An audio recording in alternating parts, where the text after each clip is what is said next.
I missed it. And then I got pregnant. When I was pregnant, I got very ill, and the doctor told me that chances are that I would lose my baby. I didn't want to lose my baby. And I found myself in Lincoln Cathedral, sitting there, praying and praying for all that I could muster, desperately asking God not to take my baby, to keep him alive, to keep him safe, to let him be born. It just seemed so unfair that a tiny little life wouldn't get a chance at growing and being a person and living their life, and I couldn't bear that thought. And I prayed and prayed, and God came into my head and he smiled at me and he said, "Welcome back." I carried on praying, and God didn't say to me that he was going to make sure my baby was okay. He just made me feel safe. He made me feel that things would be okay. And that gave me a lot of comfort. Then when my baby was born, I did go to church sometimes, not regularly, on and off. And that happened for a few years. And the image of God I had in my head during that period was one of a friend, somebody who was there watching me still, like he'd always done, but not watching me, waiting for me to do things wrong, watching me as a friend, watching me as a father. It's like a parent watches their child scurrying about the playground, getting up to mischief, and just smiling to himself. That's how I felt. God was looking at me, watching me going about my business, just there in the background, and sometimes I thought about him and sometimes I didn't. And then I started coming to St Thomas's because I moved to the area. Again, I don't really know why I started coming to St Thomas's, but I came and I sat down and I listened to what was going on. And Eric Ashby was here at the time, and he did some amazing sermons. And this is probably going to sound quite conceited of me, but it seemed like every sermon I listened to, there was a message in it for me, that somehow God had told Eric to say these things, to talk to me directly.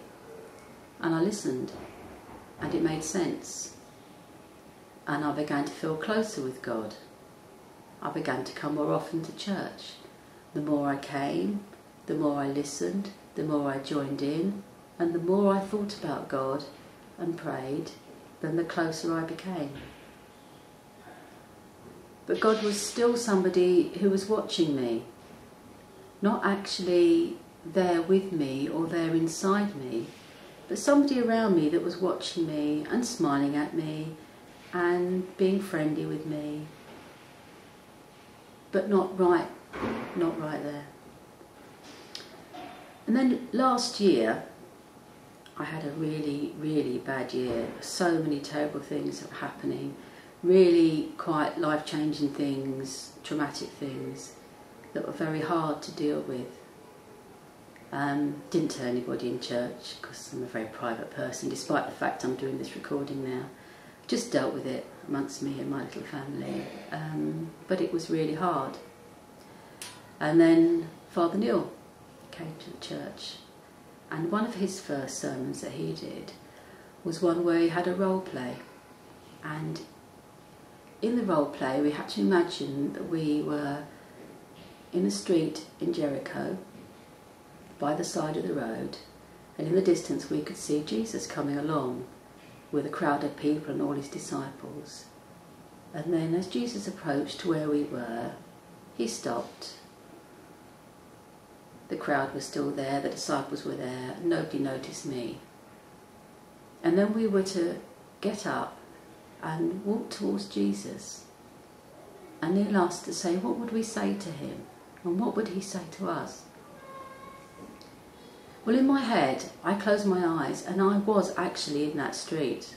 The sun was shining, it was a dusty road and the crowds were noisy. And I stood up and I went over to Jesus. and he put his arms out. And I went over and he wrapped me up in his arms and he cuddled me. And when he cuddled me, it just felt fantastic. And I looked up at him and he looked at me, and I just knew that he was saying, it's okay, I'm going to look after you, everything's going to be alright. And that cuddle was so special and so warm. And then my son and my partner came and he cuddled them too. And that first time in that street, when I thought of it, I can still picture it now. The three of us just being cuddled by the arms of Jesus and just making us feel that everything was going to be fine. And since that, I've often thought about that picture. And when things aren't going great, I close my eyes and I am back in that street and Jesus cuddles me, and it really feels fantastic. Then after Christmas, things started getting better in my life, and when I thought about the streets on a good day, I was there, and I wasn't having a close, tight cuddle because I didn't need it. I would be there and I'd be smiling at Jesus and Jesus would be smiling at me, and that would be my praying, really. I tend not to pray in words, I tend to pray with feelings. I believe that God knows what's going on in my heart. He knows what I'm thinking, and I don't need to say words. I just need to kind of open up a channel to him, and we communicate that way, through feelings. So on a good day, I'm there in the street and communicating with Jesus, and we're smiling at each other. And then on a bad day, I go and I get my cuddle. And then it felt like God was telling me to do something, like he had a purpose for me. And I was quite shocked about this. Why me? Why has he got a purpose for me? And I wouldn't listen to what he was telling me, didn't want to listen. I was quite happy going to get my cuddles, coming to church, singing the hymns, doing the praying, and I didn't listen to what he was saying, but he kept saying it. I started getting dreams. I started getting hymns pop into my head, just lines of hymns. And then I started to listen, and I tried to understand what I was being asked to do. And it turned out that God was trying to say to me that he wanted me to put myself forward to be church warden. Now this idea seemed completely preposterous to me. I hadn't been in the church very long. I hadn't even been a real Christian for that long, I didn't think. There were so many people in that church who'd been there much longer than me, who were far more qualified to be church warden than I was. It just seemed totally ridiculous, and I pushed it out of my head. But God wouldn't let it go out of my head. He wouldn't. He kept sending these dreams. Somebody who I didn't normally talk to actually came up to me and spoke to me about it, and I'd never mentioned it to anybody that I had this idea in my head that God was telling me that I should be a church warden. And they mentioned it to me. So I listened even more, and I spoke to Neil about it. I spoke to a couple of other people about it, and they all said, well, why wouldn't you be church warden? Why couldn't you do it? After more dreams, I decided I would. I did put myself forward for it, and as soon as I did, the dreams stopped, the messages stopped, and I just felt really comfortable, really relaxed with it. And now that I am church warden, I feel like I'm doing what God wanted me to do, and that's a great feeling, you know. It did take me out of my comfort zone. It did get me to do something that I didn't think I was ready to do, but I did it anyway, and it was good, and I'm glad I did it.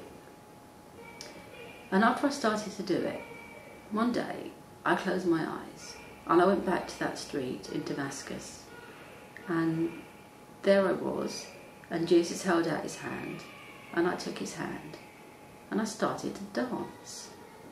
Crazy idea, I know. But there I was, smiling at Jesus and him smiling at me, and I was just dancing in the street, holding his hand and dancing. And that's a fantastic feeling, you know, imagining yourself dancing with Jesus. But that's what it feels like I'm doing.